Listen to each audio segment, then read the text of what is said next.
प्रणाम my dear student. आज हम बात करने वाले हैं नेशनल इनकम। कितने तरीके से नेशनल इनकम को निकाला जा सकता है वो चीज जानेंगे, या जीडीपी कितने तरीके से निकाल सकते हैं वो चीज जानेंगे। इस धरती पर अगर जीडीपी निकालने के तीन तरीके, क्या इस धरती पर जीडीपी निकालने के तीन तरीके, पहला है प्रोडक्ट मेथड। पहला क्या भाई? Product method. दूसरा इनकम मेथड। तीसरा एक्सपेंडिचर मेथड। खर्चा कितना करा भाई? पहला प्रोडक्ट मेथड, दूसरा इनकम मेथड, तीसरा एक्सपेंडिचर मेथड। ध्यान देना, प्रोडक्ट मेथड को वैल्यू एडेड मेथड भी बोला जाता है। क्या कह रहा हूं? प्रोडक्ट मेथड को value added value added method भी बोला जाता है। और हम आज इस वीडियो में वैल्यू एडेड मेथड के बारे में ही सीखेंगे सिर्फ। दूसरा इनकम मेथड, जिसको डिस्ट्रीब्यूशन नाम से भी जाना गया है। और तीसरा है एक्सपेंडिचर मेथड, और एक्सपेंडिचर मेथड को टोटल आउटले मेथड के नाम से जाना गया है। एक क्वेश्चन सिंपल सा बन सकता है, मैच द फॉलोइंग करेक्ट। तो उसमें प्रोडक्ट मेथड लिखा है आपका, और उसको मैच करवा तो केकरा से? वैल्यू एडेड मेथड से मैच करवा देना।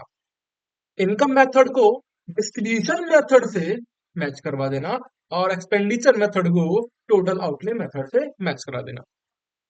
तो जनरल में थोड़ा बहुत याद हो गया होगा। ठीक है, अब जानेंगे कि भाई प्रोडक्ट मेथड क्या होता है। प्रोडक्ट मेथड को आउटपुट मेथड भी बोला जाता है, या वैल्यू एडेड मेथड भी बोला जाएगा। क्या कह रहा हूं?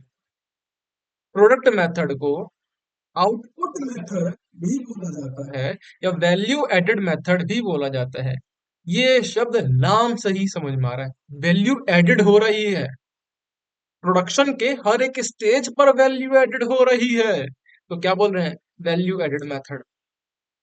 अभी कुछ सीखा नहीं, एग्जांपल जब देखेंगे ना तभी ये चीज समझ में आएगा। अभी एक बार डेफिनेशन रीड करो। Use to estimate national income, national income निकालने के लिए इस्तेमाल होता है। When data are collected at the income creation stage. Data कहाँ से ले रहा है? जहां से इनकम क्रिएट हो रही है स्टेज से, उससे। ठीक है, तो ये डेफिनेशन क्यों जरूरी है? क्योंकि ऑप्शंस में ए बी सी डी करके आएगा, उसमें से करेक्ट करना होगा, तो आपके लिए हेल्पफुल रहेगा। और ये निकलता कैसे है? इसको बोलते जीवीए, ग्रॉस वैल्यू एडेड, या GDP at the market price. क्या करूं? जीवीए, ये GDP at the market price. हमेशा ध्यान रखना, जीडीपी मार्केट प्राइस पे ही निकलेगा हमारा जीडीपी। क्लियर है? और कैसे निकलेगा? Value of output of all three sector minus का intermediate consumption of all three sector. अब समझो कि कॉन्सेप्ट कहना क्या चाह रहा था। प्रोडक्ट मेथड, प्रोडक्शन के हर एक स्टेज पर, प्रोडक्शन के हर एक स्टेज पर जितनी वैल्यू ऐड हो रही है उसके बेसिस पर निकलता है वैल्यू एडेड मेथड, या जीडीपी निकलता है। प्रोडक्शन के हर एक स्टेज पे जितनी वैल्यू ऐड हो रही है उसके बेसिस पर निकलेगा हमारा GBA eight the market price. तो इसी को समझेंगे है क्या कॉन्सेप्ट। तो चलिए, आप एक एग्जांपल देखो प्यारा सा। उस एग्जांपल में आपको अच्छे समझ में आएगा था क्या।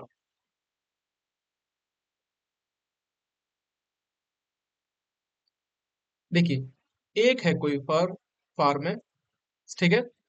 और ये किसान क्या करता है?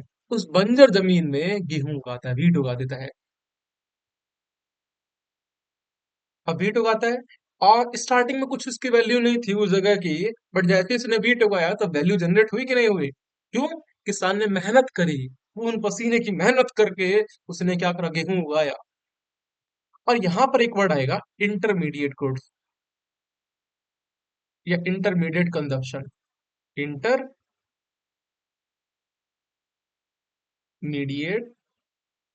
कंजप्शन। और यहां पर है वैल्यू ऑफ आउटपुट। कितना आउटपुट दिया भाई उसने? ठीक है, तो दो वर्ड क्लियर है। अब स्टार्टिंग में कुछ नहीं था ना, तो स्टार्टिंग में कुछ नहीं था तो कितना होगा? जीरो। अब किसान ने मेहनत करी, और मेहनत करने के बाद 500 रुपये जो वीट है, अब मान लेते हैं उसको जो प्राइस है मार्केट में बेचने जा रहा है, तो कितना हो रहा है? 500 रुपये का बेच रहा है वो। ठीक है, वैल्यू को ऐड करा है, वैल्यू को ऐड करा है। फिर अब एक कोई मिल में जाता है, ठीक है, और वो क्या करते हैं, वो मिल के अब एक वो 500 रुपए का मिल के पास गया, उसने क्या बीट को प्रोसेस करा और पीस दिया, कूट कूट के पीस दिया, मशीन चलाया। जब मशीन चलाया, कुछ इलेक्ट्रिसिटी लगा होगा, उसकी मेहनत लगी होगी। अब उसने उस बीट से फ्लोर बना दिया, या बोलूं मैं आटा बना दिया, ठीक है।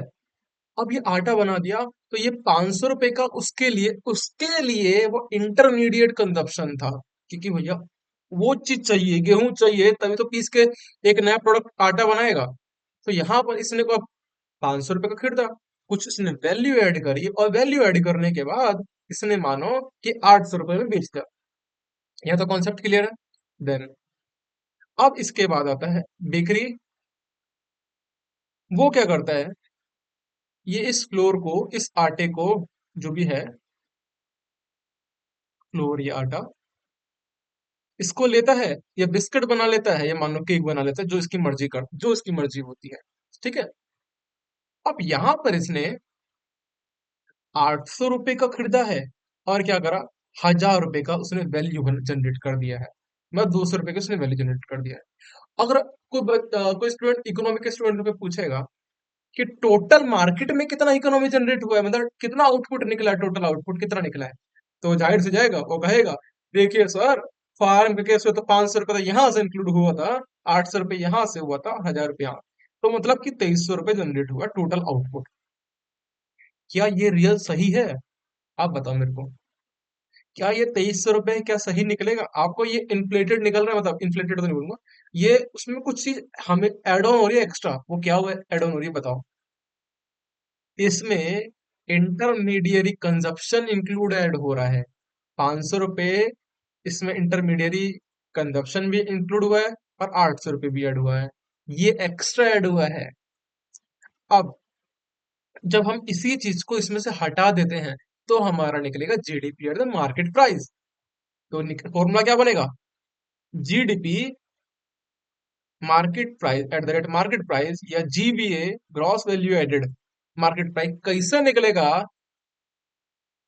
Value of output, value of output, तीनों के तीनों सेक्टर, मान लो एग्रीकल्चर सेक्टर था, फिर मिल मानो सेकेंडरी सेक्टर का पार्ट बन गया, बेकरी ने कुछ इसमें लोगो वोगो लगा दिया, तो टर्शरी सेक्टर का पार्ट ही बन गया, ठीक है। तो value of output of three sector, यहाँ पर थ्री सेक्टर माइनस का इंटरमीडिएरी कंजप्शन, इंटरमीडिएट कंजप्शन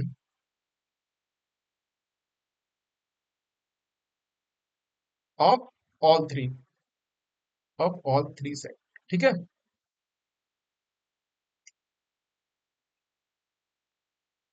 अ,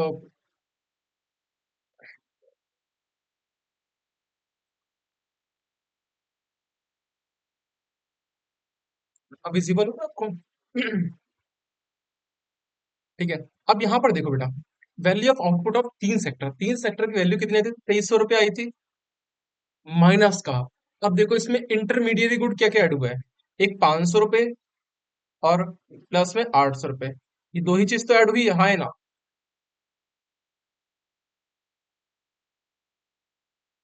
ठीक है, तो 2300 में से 500 और 800 को माइनस करता हूँ, तो हमारी जो वैल्यू निकलती है वो 1000 रुपये निकलती है। एक तरीका तो आप सीधे मार्केट रेट पे कह दो कि भाई 1000 रुपये का प्रोडक्शन वो हुआ है, और एक तरीका है, आप प्रोडक्शन के हर एक स्टेज पे वैल्यू जितनी ऐड हुई है उसको कैलकुलेट कर लोगे, तो भी आप निकाल लोगे। कैसे? देखो, यहाँ से पहले जीरो था 500, तो जो फार्मर उसने खून पसीने की मेहनत से कितनी वैल्यू ऐड करी, उसने जनरेट करी है 500। बात समझ में आया कि नहीं आया? जो मिलर का मालिक था उसने मेहनत करा, और मेहनत करने के बाद 300 रुपए की उसने वैल्यू ऐड करी है, और यहाँ पर 200 रुपए की वैल्यू ऐड हुई है। यहाँ तक कॉन्सेप्ट क्लियर है कि नहीं? Concept clear? तो प्रोडक्शन के हर एक स्टेज पर वैल्यू जो ऐड हो रही है उन सबका समेशन कर देता हूं, तो हमारा क्या निकलेगा, GDP at the market price, या gross value added at the market price. आपको अब ये भी समझ में आ चुका होगा कि हमने प्रोडक्शन के हर एक स्टेज पे क्यों देखा, क्योंकि हम चाह रहे थे कि हर एक सेक्टर में कितना प्रोडक्शन हो रहा है, कितना वैल्यू एडेड हो रहा है, वो चीज पता चला इससे। तो समझ में आया कॉन्सेप्ट कि नहीं, क्या था ये? तो आई होप ये कॉन्सेप्ट आपको क्लियर हो चुका होगा। 500, 300 एंड 200, इन सबका समेशन कर दोगे तो आपको क्या निकल जाएगा? GDP market price. और ये चीज निकला था लास्ट में 1000 रुपए। ठीक है भाई। अब कुछ कॉन्सेप्ट है, एक और तरीका बता रहा हूँ, और उस तरीकों को समझने से पहले कुछ बेसिक अंडरस्टैंडिंग होनी चाहिए। जैसे कि प्रोडक्शन टैक्सेस किसको बोलते हैं, ठीक है, प्रोडक्ट टैक्सेस किसको बोलते हैं, प्रोडक्शन सब्सिडीज क्या होती है, और प्रोडक्ट सब्सिडीज कहाँ किसे जाता है। चार वर्ड है। चार वर्ड के पहले आपको मीनिंग समझ में आना चाहिए, देन उसकी हेल्प से हम फॉर्मूला जनरेट करना सीखेंगे। तो चलिए देखते हैं। सबसे पहले बात करें प्रोडक्शन टैक्सेस की। प्रोडक्शन टैक्सेस, एक फर्म लगा है, उस फर्म के लगने के साथ ही, जैसे ही मानो आपने कोई कंपनी डाली, कंपनी डालने में आपको स्टैंप ड्यूटी भरनी पड़ेगी कि नहीं भरनी पड़ेगी? रजिस्ट्रेशन करवाना पड़ेगा ना उस जगह का, उस कंपनी का, उस जगह का जो भी है। तो रजिस्ट्रेशन कराना पड़ेगा, उस मशीन का भी रजिस्ट्रेशन होगा कि कौन कौन सी मशीन लगी, क्या क्या लगा है। तो अभी तक कुछ प्रोडक्ट नहीं निकला है, कुछ प्रोडक्ट नहीं निकला है, बट रजिस्ट्रेशन जरूरी है, स्टैंप जरूरी है। तो that is called production taxes. और कुछ जैसे एमएसएमई होते हैं, ठीक है। एमएसएमई अगर आप लगाते हो तो गवर्नमेंट खुद सपोर्ट करती है, तो सब्सिडी देती है, ठीक है। तो कुछ रेलवे की सब्सिडी दे सकती है, ठीक है, या इनपुट सब्सिडी टू फार्मर देती है, या एमएसएमई को देती है। मतलब गवर्नमेंट कुछ पैसा दे रही है, तुम फर्म अपना लगाओ, तुम कंपनी अपनी लगाओ। कॉन्सेप्ट क्लियर है? फिर एक आता है प्रोडक्ट टैक्सेस। अब आपने जब फर्म लगाया तो कुछ प्रोडक्ट भी तो निकाला होगा।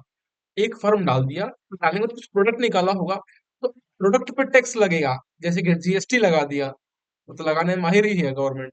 जीएसटी लगा दिया, कस्टम ड्यूटी लगा दिया, ठीक है, ये हमारा प्रोडक्ट टैक्स में आता है। प्रोडक्ट सब्सिडीज क्या होता है? फूड पे कुछ सब्सिडीज मिलती है, पेट्रोलियम पे कुछ सब्सिडीज मिलती है, ये फर्टिलाइजर पे सब्सिडीज मिलती है। याद रखना, प्रोडक्ट सब्सिडीज उन्हीं पे मिलती है जो कि असेंशियल हो, बहुत जरूरी हो। अगर गवर्नमेंट फर्टिलाइजर पे सब्सिडी नहीं देगी तो फार्मर कैसे इतना महंगा खरीदेगा भाई फर्टिलाइजर? तो गवर्नमेंट को सस्ता देना पड़ेगा कि नहीं देना पड़ेगा? जो गरीब लोग हैं, ठीक है, उनको गवर्नमेंट फूड प्रोवाइड करती है। जैसे कि आप राशन पे जाओगे तो देखोगे 2 रुपए किलो गेहूं मिलता है। गेहूं 2 रुपए किलो मिला, बट आप अगर दुकान पे लेने जाओगे तो 25 से 30 रुपए गेहूं मिलता है। तो इसका मतलब गवर्नमेंट सब्सिडी दे रही है, तभी तो वो चीज सस्ती हुई है। तो ये चार वर्ड, सब्सिडी यानी कि गवर्नमेंट सपोर्ट कर रही है फाइनेंशियली, और गवर्नमेंट टैक्स ले रही है उस या तो प्रोडक्शन पे या प्रोडक्ट पे। ये चार चीज एग्जांपल दे रहा हूँ, उसमें समझ में आएगा। और फॉर्मूला जनरेट करेंगे, कैसे फॉर्मूला आया। तो अब हम देखते हैं, हमारा एक हाउस होल्ड है, हाउस होल्ड और फर्म। हम बेहतर तौर पे जानते हैं हाउस और होल्ड में क्या रिलेशन होता है।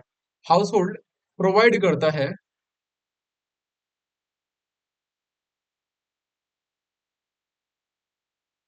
लैंड,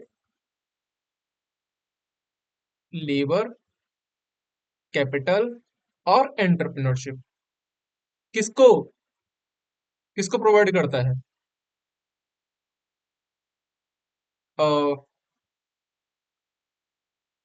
फर्म को। और बदले में फर्म को पैसा देना पड़ेगा अगर लैंड दिया है, ठीक है। लैंड के बदले फर्म को देना पड़ता है रेंट। ये क्या इशू क्या हो रहा है?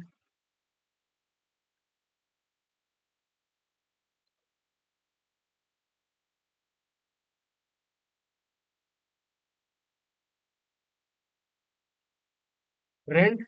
लेबर के बदले देता है वेजेस।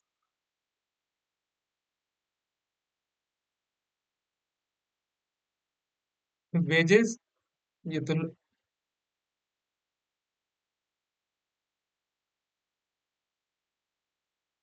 यहाँ पर, हाँ ठीक हो गया।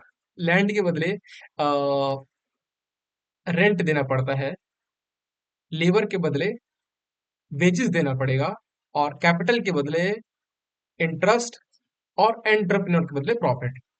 ये हम सर्कुलर इकोनॉमी में कॉन्सेप्ट देखते हैं, ठीक है। ये जो चार्ज है इसको बोलते हैं फैक्टर ऑफ इनकम या फैक्टर कॉस्ट बोलते हैं। What we called the factor cost, factor cost. क्या बोलेंगे इसको? फैक्टर कॉस्ट, या हम इसे कॉस्ट ऑफ प्रोडक्शन भी बोला जाता है। What we called cost of production. दो चीज, फैक्टर कॉस्ट या कॉस्ट ऑफ प्रोडक्शन बोलेंगे। अब ये जो बिजनेस है, ये फर्म है, जैसे ही ये कोई कंपनी मान ले, ठीक है, जैसे ही कोई ये कंपनी हमारी लगी थी, इसमें कंपनी के साथ लगते के साथ ही एक टैक्स देना पड़ गया था, जिसको बोलते हैं नेट प्रोडक्शन टैक्स। क्या कह रहा हूं?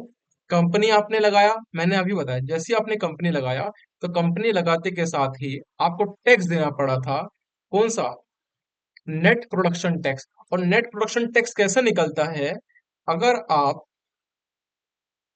प्रोडक्शन टैक्स में से, प्रोडक्शन टैक्सेस में से, और प्रोडक्शन टैक्सेस कौन कौन से होते हैं बताओ भाई? रजिस्ट्रेशन फीस हो गया, स्टैम्प ड्यूटी हो गया, वो माइनस करोगे प्रोडक्शन सब्सिडीज को, प्रोडक्शन सब्सिडीज को माइनस कर दोगे, तो आपका निकलेगा नेट प्रोडक्शन टैक्स। ठीक है, फैक्टर कॉस्ट और नेट प्रोडक्शन टैक्स, जब ये दोनों इंक्लूड हो जाएगा ना, तब यहाँ पर जो प्रोडक्ट अब मिलेगा, वो उस प्रोडक्ट का, यहाँ पर जो प्रोडक्ट मिला है, ठीक है, अब मानो हाउस होल्ड एक प्रोडक्ट अब बन जाएगा, कि कंपनी लगी, कंपनी ने कुछ प्रोडक्शन टैक्स दे दिया, हमको पता है प्रोडक्शन टैक्स का फॉर्मूला क्या है, और कुछ फैक्टर कॉस्ट लगा था उसको बनाने के लिए। जब ये दोनों चीज मिला, फैक्टर कॉस्ट और नेट प्रोडक्शन टैक्स, तो हमारा कुछ बेसिक प्राइस अब बन जाएगा। क्या कह रहा हूँ? कुछ बेसिक प्राइस बन जाएगा। कॉन्सेप्ट क्लियर आया कि नहीं? उस प्रोडक्ट का कुछ बेसिक प्राइस हो जाएगा। बेसिक प्राइस उस कंपनी से निकलते के साथ ही रेडी हो चुका है। अब जैसे ही रेडी हुआ है, तो यहाँ पर गवर्नमेंट इंटरवीन करती है, और गवर्नमेंट इंटरवीन करेगी और दोबारा से वसूली वही लग जाएगा। क्या? नेट एक टैक्स और लगेगा, नेट प्रोडक्ट टैक्स। यहाँ पर क्या है कि प्रोडक्ट तैयार हुआ है ना, क्या कह रहा हूँ, यहाँ पर क्या हुआ है, प्रोडक्ट तैयार हुआ है, तो यहाँ पर लगेगा नेट प्रोडक्ट टैक्स। और नेट प्रोडक्ट कैसे निकलेगा? प्रोडक्ट टैक्स माइनस का प्रोडक्ट सब्सिडीज।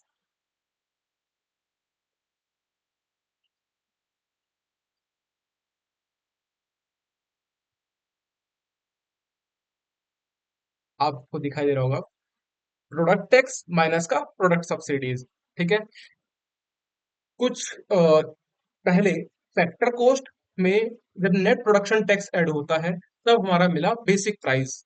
जो कंपनी है, जो कंपनी मानो कंपनी है,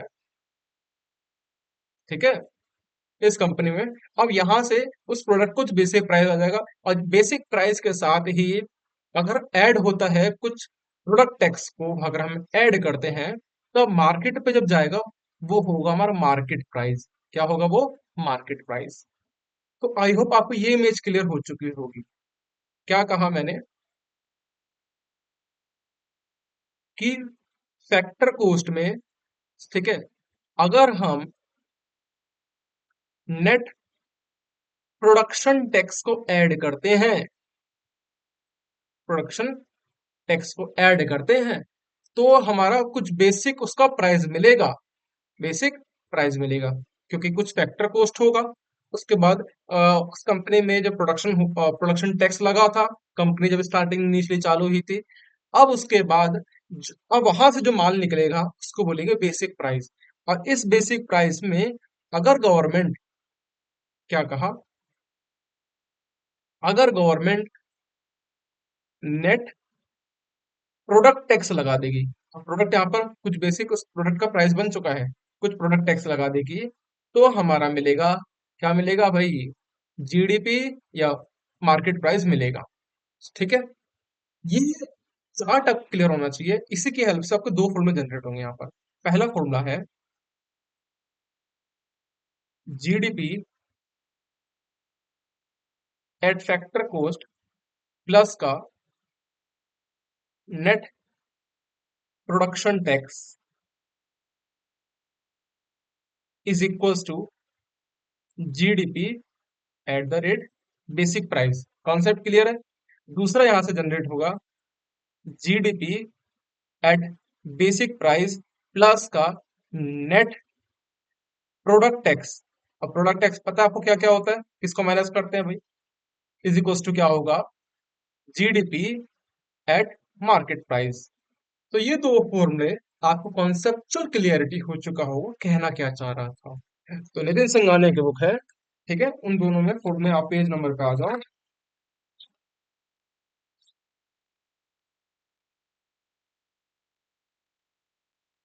पेज नंबर 44 पे। तो जीवीए और GDP at the basic price, ठीक है, जीडीपी या जीवीए एट बेसिक प्राइस, ठीक है,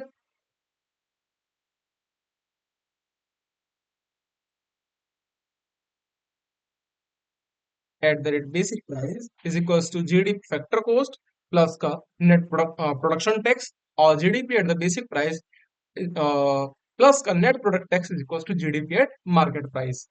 ये दो फॉर्मूले इंपॉर्टेंट है एग्जाम के पॉइंट ऑफ से। अब दो कॉन्सेप्ट और सीखते हैं आज का, वो है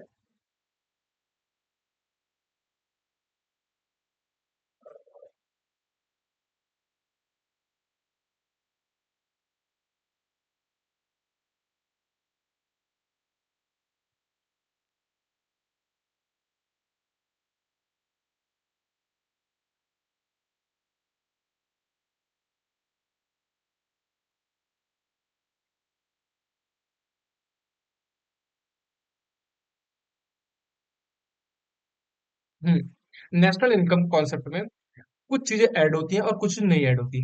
जो चीज नहीं ऐड होती उस चीज को ध्यान समझना, और वो चीज क्या है। मान लेते हैं अक्षय कुमार वाला है बंदा, अक्षय कुमार होगा कि 21 दिनों पैसा डबल, तो वो वाला कॉन्सेप्ट ध्यान रखना, वो नेशनल इनकम का पार्ट नहीं होगा। क्योंकि अगर विंडफुल गेन होगा तो वो नेशनल इनकम का हिस्सा नहीं होगा। गवर्नमेंट उसको ये नहीं कहेगी अब तो करोड़ों रुपए मान लो जीतती है, तो क्या उसको नेशनल इनकम का हिस्सा दिखा दोगे क्या, हमारी जीडीपी इतनी बढ़ गई है। ऐसा नहीं होता है भाई। तो विंडफुल गेन वो पार्ट नहीं होता नेशनल इनकम को, समझ में आ रहा होगा। ना तो ऐसे ही गवर्नमेंट लॉटरी पे लॉटरी निकाल देगी, एक जगह से पैसा दूसरी जगह गया, कुछ मेहनत नहीं हुई है, ना कुछ वैल्यू एडेड हुई है, ठीक है। कुछ डिस्ट्रीब्यूटर होंगे, बट मैं जनरली बोल रहा हूँ। तो वो विंडफुल गेन का जो लॉटरी का इनकम होता है वो ऐड नहीं होता नेशनल इनकम पे, बट टैक्सेसेबल है। ऐसा नहीं कि टैक्स नहीं लगता, टैक्सेसेबल है, बट नेशनल इनकम का हिस्सा नहीं है। डेथ ड्यूटी, इस पे कोई मर जाता है, कुछ चार्ट डेथ सर्टिफिकेट लगता है, तो वो सब भी नेशनल इनकम का हिस्सा नहीं मानते हैं। ट्रांसफर रिसिप्ट भी नेशनल इनकम का हिस्सा नहीं होगा। Income from sale of second hand good, second hand को सेल कर दिया मैंने, जाकर अपनी गाड़ी बेच दी, गाड़ी तो है ही नहीं, तो तो नेशनल इनकम का हिस्सा नहीं होगा। Income from sale of shares bond and debenture, हर साल हर दिन करोड़ों रुपए के ट्रांजेक्शन होते हैं, सेल करते हैं, बाय करते हैं, गवर्नमेंट टैक्स लेती है, वो चीज ठीक है, बट वो नेशनल इनकम का हिस्सा नहीं होगा। ठीक है। मानो मैंने 1 करोड़ रुपए कमा लिए सपनों में, ये तो डुबाता हूँ मैं यार शेयर मार्केट में, तो गवर्नमेंट टैक्स लेना वो चीज अलग है। गवर्नमेंट मेरा जो पैसा है उसको ये नहीं बोलेगी कि नेशनल इनकम का हिस्सा है, बात है कि नहीं। तो ये चीज कुछ कॉन्सेप्ट है वो ध्यान रखना। साथ में commission charge by broker on sale of proceed even the second hand good, अगर ब्रोकर कुछ एक प्रॉपर्टी, जब ब्रोकर क्या होता है, आप मैं जब प्रॉपर्टी खरीदने जा रहा हूँ, तो मैं ब्रोकर को पकड़ूंगा और ब्रोकर से कहूंगा एक काम कर भाई, तू प्रॉपर्टी दिला दे, दिखा दे मेरे को, तेरे को कमीशन बीच में 2% होगा, 1% होगा, तेरे को मिल जाएगा। तो जो ब्रोकर का हिस्सा होगा, जो ब्रोकर कमाएगा, वो भी नेशनल इनकम का हिस्सा होगा, क्योंकि मेहनत कर रहा है, सर्विस दे रहा है। Value of production of self consumption is also included, अगर मान लेते हैं मैंने कुछ अनाज उगाया और उसको खुद कंज्यूम कर लिया, तो वो भी नेशनल इनकम का हिस्सा होगा। कुल मिला के गवर्नमेंट ये बताना चाहेगी कि हमारे उसमें जीडीपी बढ़ाने के लिए, तो वो हर एक चीज को मैक्सिमम चाहती है कि भाई उसको एड ऑन करे ताकि जीडीपी बढ़ के जाए। और एक और चीज है यहाँ पर पॉइंट, और नितिन सिंघानिया में अलग से यहाँ पर बॉक्स में लिखा हुआ है इम्प्यूटेड रेंट के बारे में। तो यहाँ पर एक वर्ड ध्यान देना, इम्प्यूटेड रेंट है। इम्प्यूटेड रेंट का मतलब क्या है कि मानो मैं अपनी जगह रहता हूँ, मैं एक बार डेफिनेशन आपको पढ़ के बता दे रहा हूँ। When a property is own and used by the same person, अगर प्रॉपर्टी मैं अगर अपने ऑन करता हूँ और या मैं उसी को यूज करता हूँ, then rent is not actually paid by him to himself. अब मैं रेंट खुद को नहीं पे करूंगा। That national rent is term as imputed rent and it's a part of national income, similar is the imputed interest. अब वो ये कहा क्या है इस लाइन में, मतलब क्या है, मैं इसको सिंपल मीनिंग समझा दे रहा हूँ। मेरा घर है, ठीक है, मैं अपने घर में मान लो रह रहा हूँ और उस घर की कीमत है 50 लाख रुपए। अब मानो उसका मंथली रेंट जाता होगा 10 हजार रुपए, एग्जाम्पल के तौर पे।